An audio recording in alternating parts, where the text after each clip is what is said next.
പ്രിയപ്പെട്ട കൊച്ചുകൂട്ടുകാരെ, ഏവർക്കും ഇന്നത്തെ വിടരുന്ന മുട്ടുകളിലേക്ക് സ്വാഗതം.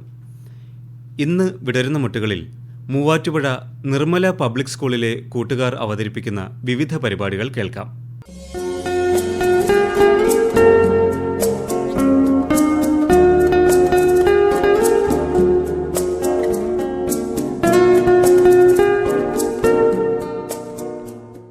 ഇന്നാദ്യം ഇംഗ്ലീഷ് പദ്യപാരായണമാണ്. അവതരണം Amanda Nelson. Christmas. Softly falls the winter's hush, snowflakes gently falling deep, twinkling lights on silent nights, joyful bells ringing out so bright, a time for love, a time for cheer, frosty morning, winter's delight. The tree stands tall with ornaments aglow, a season of wonder, a magical sight, the sound of laughter on this merry night. Winter's peaceful silence falls, starlight dancing on the walls, a season of dreams, of hope and cheer, frozen moments pure and clear, the scent of pine, a festive treat, snowflakes whispering secrets sweet, a time for memories old and new, the magic of Christmas shining through, as love and joy forever shine and warm the hearts of yours and mine. അടുത്തതായി ഒരു കഥയാണ്. ഈ കഥ പറയുന്നത് Annie George. Perumbadavam Sreedharan എഴുതിയ സ്നേഹം ഒരു കുന്നോളം എന്ന കഥയാണ് ഞാൻ ഇന്നിവിടെ പറയുന്നത്. എൻ്റെ പൊന്നു മുത്തശ്ശിയല്ലേ, ഒരു കഥ പറഞ്ഞേ എന്ന് കൊഞ്ചിക്കൊണ്ട് കൊച്ചുമോൻ മടിയിൽ കയറിയിരുന്നപ്പോൾ മുത്തശ്ശി വിഷമത്തിലായി. എന്നും ഓരോ കഥ പറയാൻ അത്രയധികം കഥകളുണ്ടോ മുത്തശ്ശിയുടെ മനസ്സിൽ? ഓർമ്മയിലുള്ള കഥകളൊക്കെ പറഞ്ഞു കഴിഞ്ഞു. ഇനിയിപ്പോൾ എവിടെ പോകാനാണ് കഥയ്ക്ക്? എല്ലാ കഥകളും പറഞ്ഞു കഴിഞ്ഞല്ലോ എൻ്റെ തേവരേ എന്ന് വിചാരിച്ചുകൊണ്ട് മുത്തശ്ശി മുൻപെന്നോ പറഞ്ഞ ഒരു കഥ ഓർത്തു പറയാൻ തുടങ്ങി. ആറ്റിൻ്റെ അക്കരെ ആ മരത്തിൽ വെച്ചിരുന്ന എൻ്റെ ഹൃദയം എടുക്കാൻ ഞാൻ മറന്നുപോയി എന്ന് പറഞ്ഞ് മുതലയെ പറ്റിക്കാൻ നോക്കിയ സൂത്രക്കാരനായ കുരങ്ങൻ്റെ കഥ പറഞ്ഞ് മുത്തശ്ശിയും കൊച്ചുമോനും കഥയിലെ നിറഞ്ഞൊഴുകുന്ന പുഴയുടെ മധ്യത്തിലെത്തി. അപ്പോൾ കൊച്ചുമോൻ മുത്തശ്ശിയുടെ കഴുത്തിൽ കൈകോർത്ത് ഒച്ച വെച്ചു. ഇത് എത്ര വട്ടം പറഞ്ഞതാ മുത്തശ്ശി, ഒരു പുതിയ കഥ പറയുന്നേ. മുത്തശ്ശി നോക്കിയിട്ട് ഒരു വഴിയും കാണുന്നില്ല. ഇനി കഥയൊന്നും ബാക്കിയില്ല. അപ്പോൾ മുത്തശ്ശി ചോദിച്ചു, ഇനി നമുക്ക് കഥയെ കഥയുടെ വീട്ടിൽ നിന്ന് ഇറക്കിക്കൊണ്ടുപോയാലോ? കൊച്ചുമോന് സംഗതി പിടികിട്ടിയില്ല. കഥയുടെ വീട്ടിൽ നിന്ന് ഇറക്കിക്കൊണ്ടു പോകാനോ? എങ്ങോട്ട്? കഥയില്ലായ്മയിലേക്ക്. കൊച്ചുമോൻ ഒന്നും മനസ്സിലാകാതെ മുത്തശ്ശിയുടെ മുഖത്തേക്ക് നോക്കിയിരുന്നു. മുത്തശ്ശിയും അങ്ങനെ ദൂരേക്ക് നോക്കിയിരിക്കുന്നത് കണ്ടപ്പോൾ കൊച്ചുമോൻ അരിശം വന്നു. മുത്തശ്ശി എന്താ സ്വപ്നം കണ്ടിരിക്കുവാണോ എന്ന് ചോദിച്ച് അവൻ മുത്തശ്ശിയെ ഉറുപ്പടക്കം പിടിച്ചു. മുത്തശ്ശിക്ക് അവൻ്റെ സ്വഭാവം അറിയാം. മഹാകുസൃതിയാണ്. അമ്പിളി അമ്മാവനെ പിടിച്ചു കൊടുക്കാമെന്ന് പറഞ്ഞാൽ അത് കിട്ടാതെ അവൻ സമ്മതിക്കില്ല. അപ്പോൾ മുത്തശ്ശിക്ക് മറ്റൊരു വികൃതി കുട്ടിയുടെ കഥ ഓർമ്മ വന്നു. ഒരിക്കൽ ഒരിടത്ത് ഒരു കുസൃതി കുട്ടി ഉണ്ടായിരുന്നു. മുത്തശ്ശി കഥ പറയാൻ തുടങ്ങി. നിന്നെ പോലൊരു കുസൃതി കൊടുക്ക. അവൻ ശുണ്ഠിയെടുത്ത് മുത്തശ്ശിയുടെ മടിയിലിരുന്ന് ചിണുങ്ങി. ഇത് കഥയല്ലേ എന്ന് ചോദിച്ച് മുത്തശ്ശി അവനെ മയക്കിയെടുത്തു. പിന്നെ മുത്തശ്ശി കഥ പറയാൻ തുടങ്ങി. ആ കുസൃതി കുട്ടിക്ക് ആരെയും ഇഷ്ടമല്ല. അവൻ ആരെയും സ്നേഹിക്കുകയില്ല. സ്നേഹം എന്താണെന്ന് അവൻ അറിയില്ല. അങ്ങോട്ട് സ്നേഹം കാണിക്കുന്നവരോടും അവൻ ഇഷ്ടക്കേടോടെ ഞാൻ നിന്നെ വെറുക്കുന്നുവെന്ന് പറയും. ഒരാളിങ്ങനെ എല്ലാവരെയും വെറുക്കാൻ തുടങ്ങിയാലോ? അവൻ്റെ ആ പ്രകൃതം മാറ്റിയെടുക്കാൻ എന്താണ് പോംവഴിയെന്ന് എത്ര ആലോചിച്ചിട്ടും അവൻ്റെ അച്ഛനമ്മമാർക്ക് പിടികിട്ടിയില്ല. ചെറുക്കൻ അടിയുടെ കുറവാണെന്ന് അയൽക്കാർ കുറ്റപ്പെടുത്താൻ തുടങ്ങിയപ്പോൾ അവൻ്റെ അച്ഛൻ അവനെ പൊതിരെ തല്ലി. പ്രതീക്ഷിച്ചതിന് വിപരീതമായിരുന്നു അന്നേരത്തെ അവസ്ഥ. കൊച്ചുമോൻ കേൾക്കുന്നുണ്ടോ? ഉവെന്ന് കൊച്ചുമോൻ തലയനക്കി. ഇനി എന്തു ചെയ്യും ഈ ചെറുക്കനെ? പിന്നെ അതായി എല്ലാവരുടെയും ആലോചന. ഒരു വൈകുന്നേരം ആ ചെറുക്കൻ്റെ അപ്പൂപ്പൻ അവനെ ഒരു കുന്നിൻ്റെ അടുത്തേക്ക് കൊണ്ടുപോയി. ആകാശത്തിൽ തലയുയർത്തി നിൽക്കുന്ന ഒരു കുന്ന്. നോക്കിയേ, എന്ത് ഭംഗിയാതിനെന്ന് അപ്പൂപ്പൻ പറഞ്ഞപ്പോൾ അവൻ നിഷേധാർത്ഥത്തിൽ തലയാട്ടി. പിന്നെ അവൻ കുന്നിനോട് പറഞ്ഞു, ഞാൻ നിന്നെ വെറുക്കുന്നു. കുന്നിൻ്റെ ചെരുവുകളിൽ തട്ടി അവൻ്റെ ശബ്ദം അവൻ്റെ അടുത്തേക്ക് തിരിച്ചു വന്നു. ഞാൻ നിന്നെ വെറുക്കുന്നു. പെട്ടെന്ന് അവൻ്റെ മുഖം കറുത്തു. കുന്നും പറയുന്നു നിന്നെ വെറുക്കുന്നുവെന്ന്. അപ്പോൾ അപ്പൂപ്പൻ പറഞ്ഞു, അത് സാരം വയ്ക്കണ്ട എൻ്റെ കുഞ്ഞുമോൻ, ഞാൻ നിന്നെ സ്നേഹിക്കുന്നുവെന്ന് പറഞ്ഞു നോക്ക്. മനസ്സില്ലാ മനസ്സോടെ അവൻ പറഞ്ഞു, ഞാൻ നിന്നെ സ്നേഹിക്കുന്നു. അപ്പോൾ അവനോട് കുന്നും പറയുന്നു, ഞാൻ നിന്നെ സ്നേഹിക്കുന്നുവെന്ന്. പെട്ടെന്ന് അവൻ്റെ മുഖം തെളിഞ്ഞു. ഞാൻ നിന്നെ സ്നേഹിക്കുന്നെന്ന് അവൻ ഉറക്കെ ഉറക്കെ വീണ്ടും വീണ്ടും കുന്നിനോട് പറഞ്ഞു. അവൻ പറഞ്ഞതിനൊക്കെയും കുന്നും തിരികെ പറഞ്ഞു, ഞാൻ നിന്നെ സ്നേഹിക്കുന്നു, ഞാൻ നിന്നെ സ്നേഹിക്കുന്നു. അപ്പോൾ അപ്പൂപ്പൻ പറഞ്ഞു, അങ്ങനെയാണ് കുഞ്ഞെ സംഗതികളുടെ കിടപ്പ്. അങ്ങോട്ട് സ്നേഹിച്ചാൽ കുന്നുപോലും ഇങ്ങോട്ട് സ്നേഹിക്കും. പിന്നെ മനുഷ്യരുടെ കാര്യം പറയണോ? അന്നു മുതൽ ആ കുട്ടി എല്ലാവരെയും സ്നേഹിക്കുവാൻ തുടങ്ങി. അവൻ കൊടുത്ത സ്നേഹത്തിന് ഇരട്ടിയായി അവന് സ്നേഹം തിരിച്ചു കിട്ടി. മുത്തശ്ശിയുടെ കഴുത്തിൽ തൂങ്ങി കൊച്ചുമോൻ പറഞ്ഞു, എനിക്ക് മനസ്സിലായി എന്തിനാണ് മുത്തശ്ശി ഈ കഥ പറഞ്ഞതെന്ന്. മുത്തശ്ശി മുഖം കുനിച്ച് അവനെ ചുംബിച്ചു. അടുത്തതായി ഒരു ലഹരി വിരുദ്ധ സന്ദേശമാണ് അവതരിപ്പിക്കുന്നത് മുഹമ്മദ് നിഹാൻ എസ്. മനുഷ്യന്റെ മനസ്സിനും ശരീരത്തിനും ആനന്ദം നൽകുന്ന എന്തിനേയും ലഹരി എന്ന് വിശേഷിപ്പിക്കാം. ലഹരി ഇഷ്ടപ്പെടാത്ത മനുഷ്യരില്ല. പക്ഷേ ലഹരി വിപത്തായി മാറുമ്പോൾ അതിനെ നാം പഴിക്കുന്നു. വിവേകമുള്ള മനുഷ്യൻ ലഹരി വസ്തുക്കളുടെ അപകട സാധ്യത തിരിച്ചറിഞ്ഞ് സ്വയം നിയന്ത്രിക്കേണ്ടതാണ്. അല്ലെങ്കിൽ ലഹരി വസ്തുക്കൾ ഉപയോഗിക്കുന്നതിലൂടെ സ്വയം നശിക്കുകയും മറ്റുള്ളവരെ കൂടി നാശത്തിലേക്ക് തള്ളിവിടുകയും ചെയ്യും. ഇന്ന് മനുഷ്യനെ നശിപ്പിക്കുന്ന ലഹരി വസ്തുക്കളാണ് മദ്യം, പുകവലി, മയക്കുമരുന്ന് എന്നിവ. അവയുടെ അമിതമായ ഉപയോഗം നമ്മെ അവയുടെ അടിമകളാക്കുന്നു. അതിൽ നിന്നുള്ള മോചനം അത്ര എളുപ്പമല്ല. ലഹരിയുടെ അമിതമായ ഉപയോഗം മൂലം ധനനഷ്ടത്തോടൊപ്പം ആരോഗ്യവും ആയുസ്സും നഷ്ടമാകുന്നു. ചെറുപ്പക്കാർക്കിടയിൽ വർദ്ധിച്ചു വരുന്ന ഒരു പ്രവണതയാണ് മദ്യപാനം. സാമൂഹ്യ നിലനിൽപ്പിനോടൊപ്പം അന്തസ്സു കൂടി അളക്കുന്ന മാർഗങ്ങളിലൊന്നാണ് മദ്യപാനമെന്നാണ് അത്തരക്കാരുടെ വിചാരം. വെറുമൊരു നേരം പോക്കിനായി മദ്യപാനം ആരംഭിച്ച് അതിന് അടിമയായി മാറുന്ന ഭീകരത നമുക്ക് ചുറ്റും ദർശിക്കാനാവും. അതോടൊപ്പം രസത്തിനായി സിഗരറ്റ് പുകയ്ക്കുന്ന യുവതലമുറ സ്വയം നശിക്കുന്നതിനോടൊപ്പം ചുറ്റുമുള്ളവരെ കൂടി നാശത്തിലേക്ക് തള്ളിയിടുന്നു. വർദ്ധിച്ചു വരുന്ന ലഹരി വസ്തുക്കളുടെ ഉപയോഗം ആധുനിക തലമുറയെ കാർന്നു തിന്നുകൊണ്ടിരിക്കുന്നു. വളരുന്ന തലമുറയെ മയക്കുമരുന്നിനും മദ്യപാനത്തിനും പുകവലി ഉപയോഗിക്കുന്നതിനും പ്രേരിപ്പിക്കുമ്പോൾ ഭാവി തലമുറയാണ് നശിപ്പിക്കപ്പെടുന്നത്. എന്താണിതിനൊരു പോംവഴി? ആയുസ്സും ആരോഗ്യവും നശിപ്പിക്കുന്ന ലഹരി പദാർത്ഥങ്ങൾ ബോധപൂർവം ഒഴിവാക്കുകയാണ് ഒരു മാർഗം. മറ്റൊന്ന്, ഇവ മൂലമുണ്ടാകുന്ന വിപത്തുകളെക്കുറിച്ച് ബോധവത്കരണം നടത്തുക എന്നതാണ്. സ്വയം തിരിച്ചറിഞ്ഞ് ഇത്തരം വസ്തുക്കൾ വേണ്ടെന്ന് വയ്ക്കുമ്പോൾ ഇവയുടെ ഉപയോഗം കുറയും. മനസ്സിന് സന്തോഷവും ആശ്വാസവും നൽകുന്ന ലഹരികളാണ് വായന, പ്രാർത്ഥന, കായിക വിനോദങ്ങൾ എന്നിവ.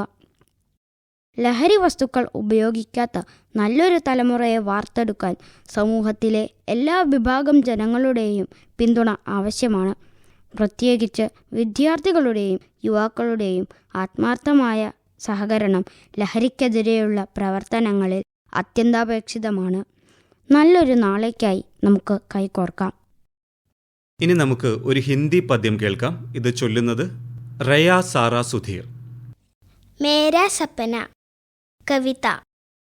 कई बातें मन में मेरे उड़ते थे आते जाते, सपने देखते देखते, चिंतित हो बैठा था मैं, अंबर चुंबी पर्वत को देखता हूँ रास्ते में मैं, कल कल करती नदियाँ गाती है मीठे स्वर में, आया है वन में वसंत, हो गई है प्रकृति अलंकृत, भरी है पेट फल फूल से, हवा का सिर हिलाते हुए, हिरन खरगोश आदि जानवर सुनकर गीत खड़े चुपचाप, कितना सुंदर प्रकृति का बदलाव, प्रकृति पर ईश्वर की लीला, टूट गया सपना ये मेरा. അടുത്തതായി ദശപുഷ്പങ്ങളെക്കുറിച്ചുള്ള ചില നാട്ടറിവുകൾ നമ്മോട് പങ്കുവയ്ക്കുന്നു ജെമി എം അരുൺ. ദശപുഷ്പങ്ങൾ ഔഷധങ്ങളായി ഉപയോഗിക്കുന്ന 10 കേരളീയ നാട്ടുചെടികളാണ് ദശപുഷ്പങ്ങൾ എന്നറിയപ്പെടുന്നത്. 10 ചെടികളുടെ കൂട്ടമായതിനാലാണ് ദശപുഷ്പം എന്ന സംസ്കൃത നാമം വന്നത്. ഈ ചെടികളുടെ ഏറ്റവും കൂടുതൽ ഉപയോഗം കർക്കിടക മാസത്തിലാണ്. കർക്കിടക കന്നിയിലും ഇതിൽ ചിലതെല്ലാം ചേർക്കാറുണ്ട്. ദശപുഷ്പങ്ങളെ നമുക്ക് പരിചയപ്പെടാം. കറുക. ബുദ്ധിവികാസം ഉണ്ടാകാത്ത കുട്ടികൾക്ക് കറുകനീര് വളരെ ഫലപ്രദമാണ്. നട്ടെല്ലിനും തലച്ചോറിനും ഞരമ്പുകൾക്കുണ്ടാകുന്ന എല്ലാ രോഗങ്ങൾക്കും കറുകനീര് ഉത്തമമാണ്. വിഷ്ണുക്രാന്തി. ബുദ്ധിമാന്ദ്യം, ഓർമ്മക്കുറവ് എന്നിവയ്ക്കിത് സിദ്ധൌഷധമാണ്. കയ്യൊന്നി. ഈർപ്പമുള്ള സ്ഥലങ്ങളിൽ തഴച്ചു വളരുന്നു. വാതസംബന്ധമായ സർവ്വരോഗങ്ങൾക്കും അത്യുത്തമം. മുടി തഴച്ചു വളരുവാൻ എണ്ണ കാച്ചി ഉപയോഗിക്കുന്നു. ചെറുള. ശരീരത്തിലെ വിഷാംശങ്ങളെ പുറത്തു കളയുന്നതിനും വൃക്കരോഗങ്ങൾ തടയുന്നതിനും ഫലപ്രദം. മൂത്രാശയ രോഗങ്ങൾക്ക് മരുന്നായി ഉപയോഗിക്കുന്നു. മുക്കുറ്റി. മനോഹരമായ മഞ്ഞപ്പൂക്കളോടുകൂടിയ ചെടിയാണ് മുക്കുറ്റി. മുറിവുണങ്ങാൻ മുക്കുറ്റിയുടെ ചാറ് ഉത്തമമാണ്. മുക്കുറ്റി സമൂലം തേനിൽ ചേർത്ത് കഴിച്ചാൽ ചുമ, കഫക്കെട്ട് മുതലായവ മാറും. തിരുതാളി. ഗർഭാശയ സംബന്ധ രോഗങ്ങൾക്ക് തിരുതാളി അത്യുത്തമമാണ്. നിലപ്പന. മഞ്ഞപ്പിത്തത്തിന് മരുന്നായി ഉപയോഗിക്കുന്നു. വേദന, അമിത രക്തസ്രാവം എന്നിവയ്ക്ക് അത്യുത്തമം. പൂവാംകുറുന്തൽ. ചെറിയ നീലപ്പൂക്കളോടുകൂടിയ ചെടിയാണ് പൂവാംകുറുന്തൽ. ശരീരതാപം കുറയ്ക്കാനും രക്തശുദ്ധിക്കും നല്ലത്. ഉഴിഞ്ഞ. മുടി കൊഴിച്ചിൽ, നീര്, വാതം, പനി എന്നിവയ്ക്ക് പ്രതിവിധിയാണ്. മുയൽ ചെവിയൻ. തൊണ്ട സംബന്ധമായ സർവ്വരോഗങ്ങൾക്കും ഇത് നല്ലതാണ്. ഇവയൊക്കെയാണ് ദശപുഷ്പങ്ങൾ. സ്ത്രീകൾ കർക്കിടക മാസത്തിൽ രാവിലെ എഴുന്നേറ്റ് കുളിച്ച് ദശപുഷ്പങ്ങൾ ചൂടി അഷ്ടമംഗല്യമൊരുക്കി വിളക്ക് കൊളുത്തി പ്രാർത്ഥിക്കുന്നത് ഐശ്വര്യം വർദ്ധിപ്പിക്കും. ആരോഗ്യം സംരക്ഷിക്കാനുതകുന്ന ആചാരങ്ങളായിരുന്നു നമ്മുടെ പൂർവികർ അനുഷ്ഠിച്ചു പോന്നത്. പ്രകൃതിയോടിണങ്ങിയ ജീവിതശൈലിയാണ് അവർ നമുക്ക് കാണിച്ചു തന്നത്. അതുകൊണ്ട് ഈ അറിവ് നഷ്ടപ്പെടുത്താതെ അടുത്ത തലമുറയ്ക്ക് പകർന്നു കൊടുക്കേണ്ടതുണ്ട്.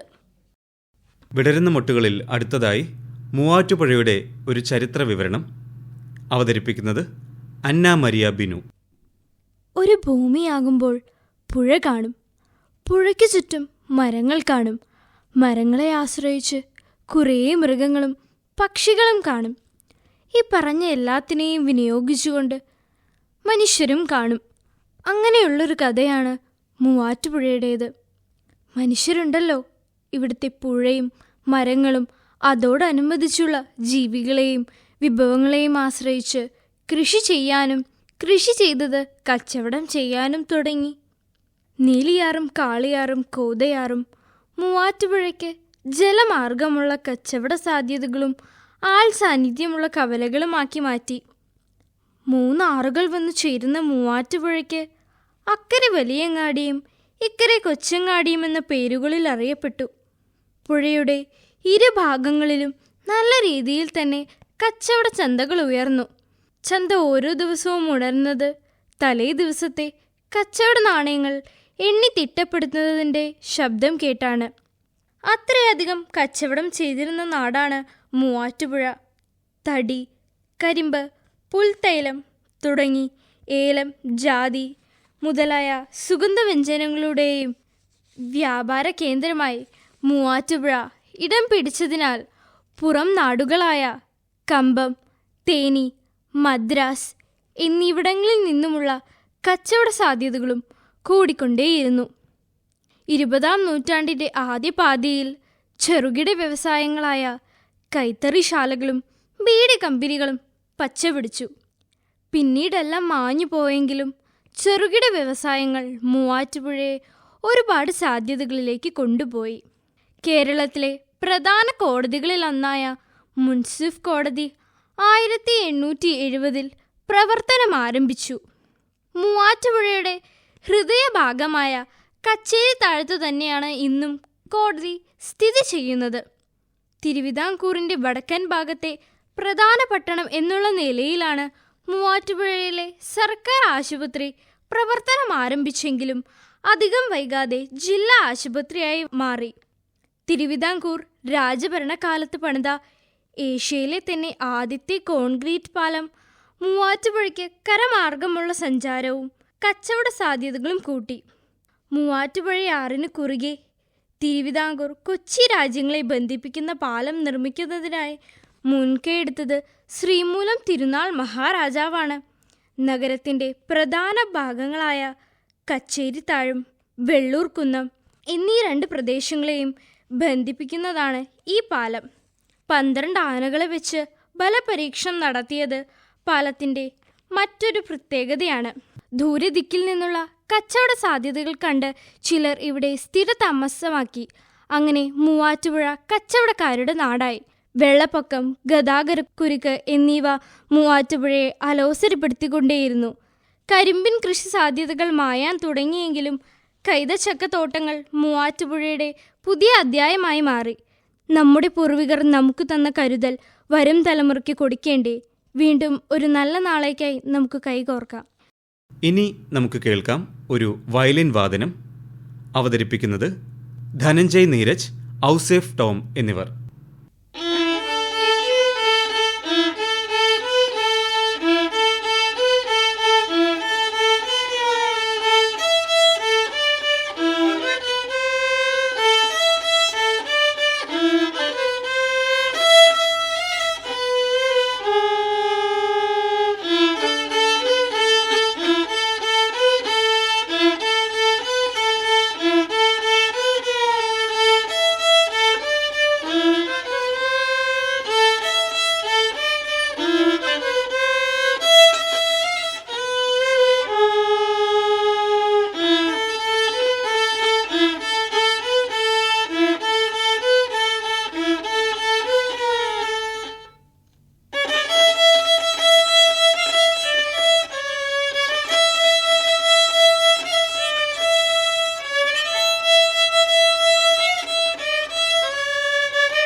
മൂവാറ്റുപുഴ നിർമ്മല പബ്ലിക് സ്കൂളിലെ കൂട്ടുകാർ അവതരിപ്പിച്ച പരിപാടികൾ ഇവിടെ തീരുന്നില്ല.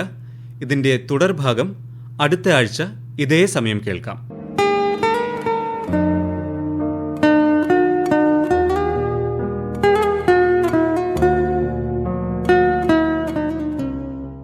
പുനഃപ്രക്ഷേപണം ചൊവ്വാഴ്ച രാത്രി 8:05.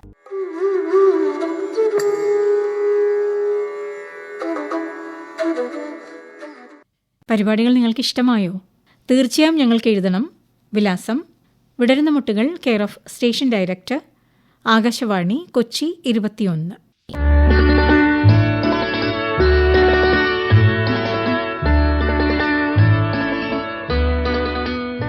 നിർവഹണം ലൗലി. സഹായം ബിന്ദു വേണു.